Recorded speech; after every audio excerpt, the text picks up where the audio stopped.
हमारे खानदान में रवाज था कि लड़की के पैदा होते ही बुजुर्ग इसका रिश्ता अपने किसी करीबी अजीज के बेटे से तय कर देते थे। दादी ने मेरा रिश्ता फूफी के बेटे काशिफ से तय कर दिया। बचपन बेफिक्री में गुजर गया। मैट्रिक पास किया तो घर में मेरे मुस्तकबल से मुताल्लिक बातें होने लगी।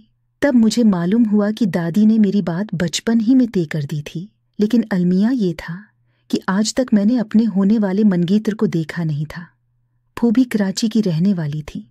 जब वो हमारे घर आते अपने बेटे का शेफ की तारीफें करते, लेकिन मुझे उनका तारीफें करना ज़रा भी अच्छा नहीं लगता था। मैं फूफी के घर नहीं जाया करती थी। EFA का इम्तिहान दिया तो अचानक अबू के साथ उनके घर जाने का इत्तिफाक हुआ। अबू मुझे उनके पास छोड़कर वापस लाहौर चले गए। वो सिर्फ 4 रोज़ रहे कि उनकी छुट्टी ज़्यादा न थी। फूफी ने इसरार किया कि शाजिया को कुछ दिनों के लिए यहाँ रहने दो। मैं भी वहाँ इसलिए रह गई। जानना चाहती थी आखिर काशिफ कैसा लड़का है जिसको मैंने देखा भी नहीं था और उससे मेरी शादी होने वाली थी। कम अज़ कम उसकी आदत व इतवार तो देख लूँ, यही सोच कर रह गई। कई दिनों तक उससे बात न की क्योंकि हिजाब मानी था। उसने भी कलाम न किया। उसकी तरफ देखती न थी, कलाम तो एक तरफ रहा। एक दिन मुझे बुखार आ गया। तब अयादत के बहाने काशिफ ने बात की और पूछा कि कैसी तबीयत है शाजिया, दवा ली या नहीं।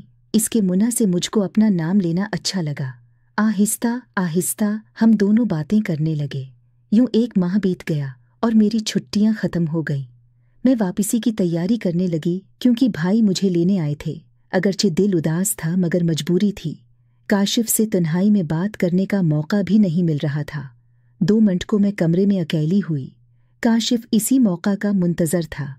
वो फ़ौरन अंदर आया और बोला, शाजिया बताओ अब कब आयोगी?